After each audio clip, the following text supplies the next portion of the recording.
Le cœur est la maison de Dieu et de ses anges.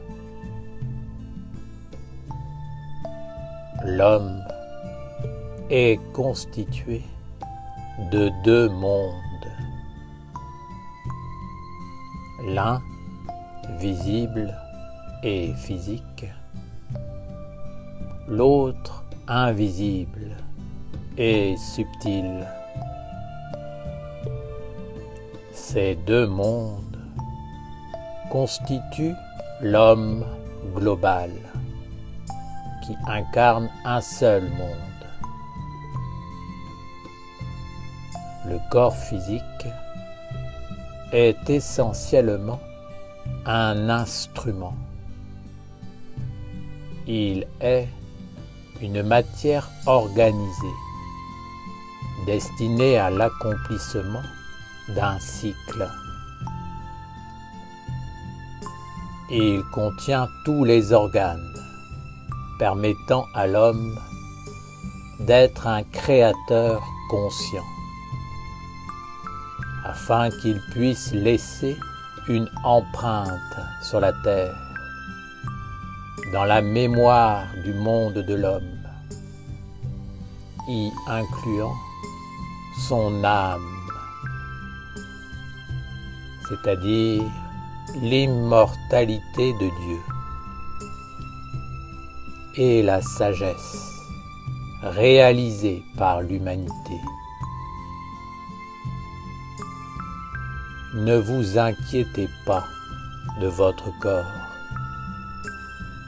car il a juste besoin d'être correctement entretenu, afin d'être le bon outil qui permet de se manifester sur la terre. Concentrez-vous sur la vie à l'intérieur du corps et comprenez comment, à partir des sphères les plus subtiles, elle se densifie pour apparaître à travers les différents organes du corps et finalement toucher la terre en faisant apparaître un monde de sagesse ou de bêtise dans lequel vous vivrez et évoluerez. La vie se manifeste notamment à travers les organes de la tête, du cœur et du ventre. Dans la tête, elle devient pensée. Dans le cœur, elle s'habille des sentiments. Et dans le ventre, elle est la force de la volonté qui anime l'acte fécondateur, l'acte créateur, l'acte qui nourrit des mondes en évolution. La tête est flexible. Elle est comme une antenne. Elle est la même dans la forme. Elle capte en permanence de nouvelles ondes, de nouvelles informations. Par elle, vous pouvez vous renouveler, vous développer, évoluer ou régresser en fonction de la qualité de votre connexion avec certaines idées qui influenceront ce que vous êtes et ce que vous faites. Par la volonté ou les actes, s'écrit la mémoire terrestre, qui constituera le corps plus grand que la mort et qui sera transmise aux générations futures. Bien souvent, c'est juste une mémoire d'homme qui porte les empreintes de certaines valeurs qui étaient significatives, importantes pour la vie intérieure de l'homme et qui parfois continueront à vivre à travers la descendance. Le cœur est un organe fondamental, car non seulement il se tient au centre, mais il est la vie et le moyen de traverser le voile de la mort. Il respire dans l'union de la pensée et de la volonté. Il permet d'aller vers les autres d'une façon juste et il sait cheminer vers Dieu. Si le cœur n'est pas dans la communion avec Dieu, il souffre. Les autres organes peuvent côtoyer les contre-vertus sans être détruits pour autant, alors que le cœur ne le peut pas. Le cœur, c'est votre essence, c'est vous, votre être véritable. Si vous voulez vous connaître, regardez votre cœur. C'est dans votre cœur que vous vous trouverez vous-même. Le cœur est le centre qui établit l'harmonie, la cohérence entre la vision de l'immortalité dans la tête et la force de réalisation dans le ventre. Si le cœur n'est pas éveillé dans l'être véritable, il y aura un déséquilibre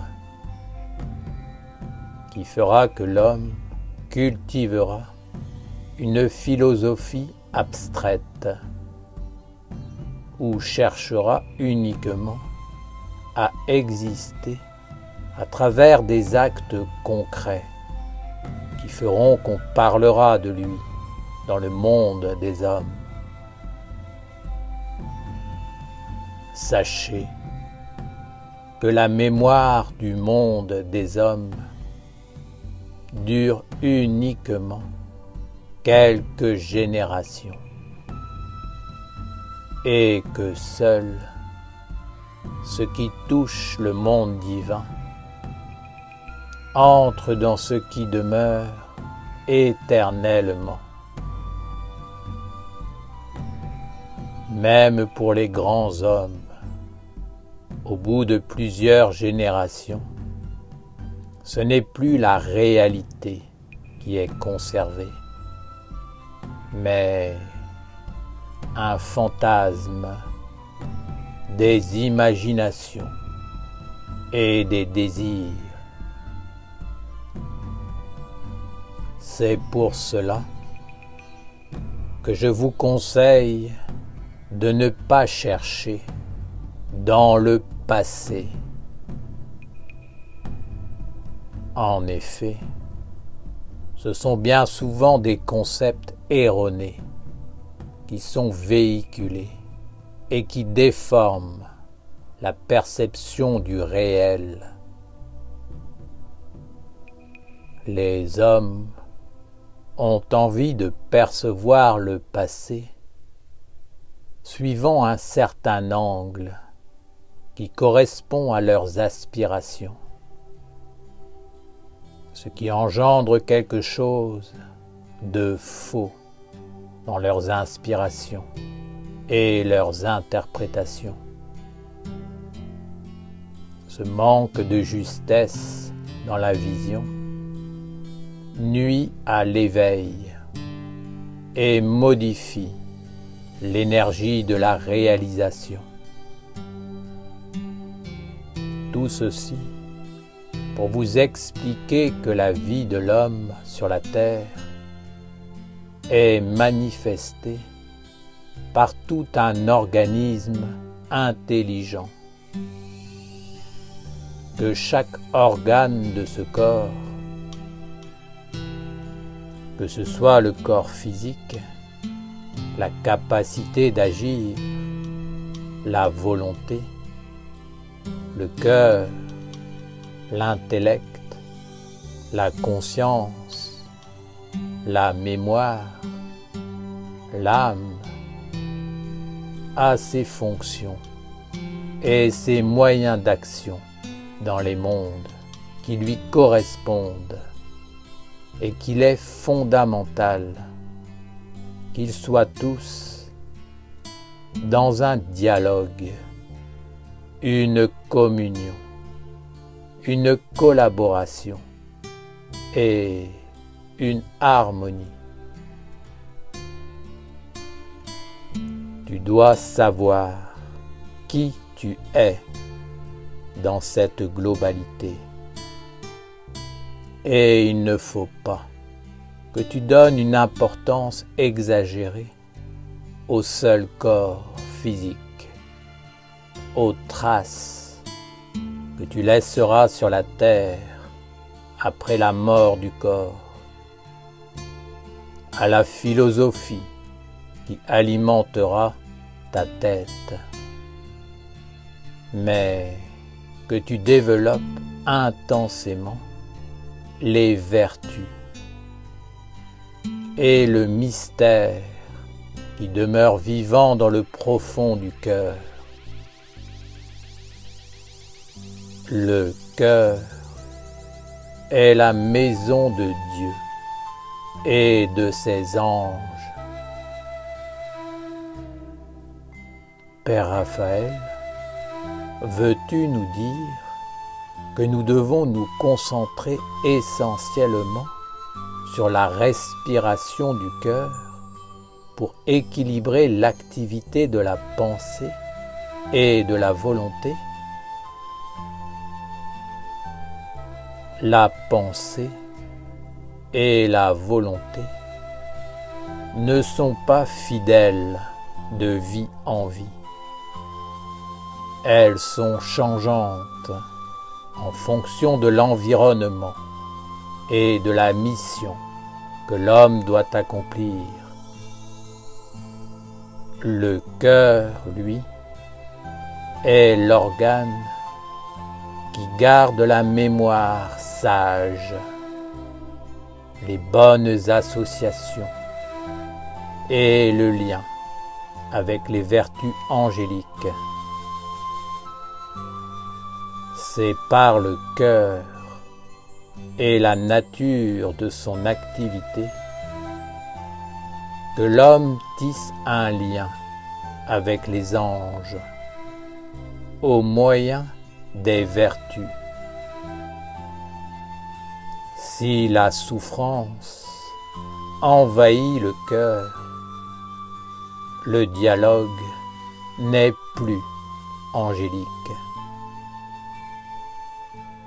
Les anges ne parlent que de ce qui est nourri d'affection envers Dieu et toutes ses vertus immortelles. La souffrance n'est pas une affection du cœur qui se donne à Dieu dans l'harmonie. mais elle affecte le cœur et lui permet d'évoluer. Les anges ne parlent que le langage du cœur et des vertus sacrées. Ils ne parlent pas le langage de l'intellect ou de la volonté, car en eux, les trois centres sont équilibrés par le cœur, se tenant dans le souffle, la respiration, la communion avec le mystère omniprésent de Dieu.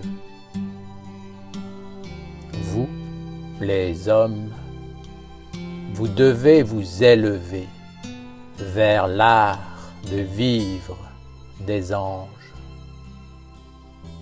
Les anges n'ont pas besoin d'être affectés par la souffrance pour évoluer. La souffrance peut faire évoluer l'homme, le cœur de l'homme. En cela, elle peut être considérée comme une vertu. La bêtise ou les actes stériles ne permettent pas de faire évoluer l'homme ou quoi que ce soit. La souffrance est pour les hommes qui s'écartent du chemin angélique. Elle n'est pas agréable, mais elle rappelle à l'ordre, car il ne faut jamais descendre plus bas dans le monde de la stérilité et du néant. Éveillez-vous dans l'étude et la culture de la volonté,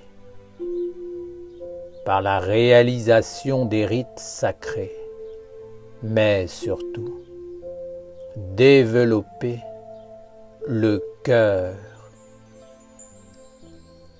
C'est lui qui ouvre le langage, qui révèle le sens caché, qui permet la floraison de la vie intérieure et l'accès à des mondes qui ne peuvent être expliqués, car ils sont au-delà de l'intellect, de la volonté et du corps physique.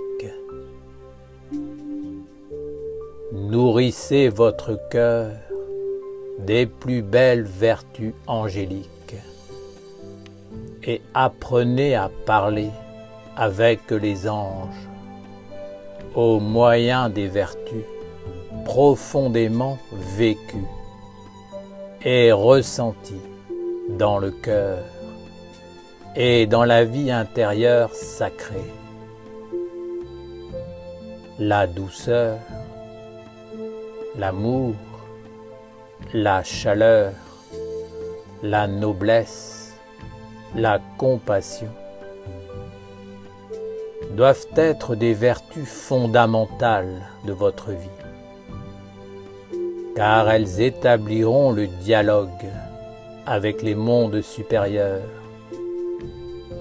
qui feront apparaître en vous le corps subtil, permettant à Dieu d'être vivant et agissant dans vos vies.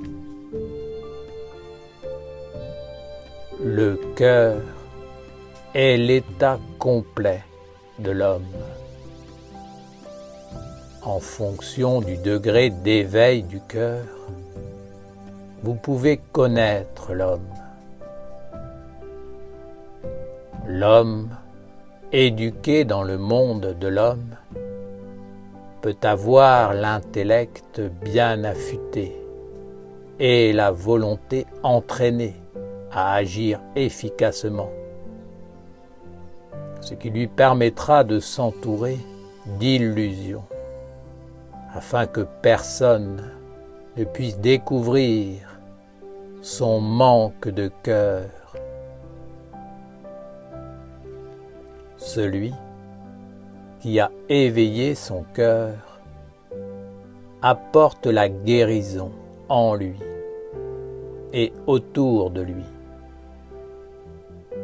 C'est pourquoi le cœur est la vertu fondamentale dans la vie humaine. C'est par les forces du cœur éveillé que peut se mesurer l'état de santé et la bonne respiration de l'homme global. Observe ton cœur, découvre sa force, son langage, la manière dont il peut se manifester dans ta vie. Vis-tu avec lui? Lui permets-tu de partager ta vie? En fonction de la réponse, tu pourras percevoir la réalité de ce que tu es sur la terre et dans tous les mondes. Tu comprendras alors que cet organe est le centre de ta vie et qu'il est important de prendre soin de tout ce qui peut lui permettre de se développer et d'entrer sur le chemin des anges et de la respiration avec Dieu.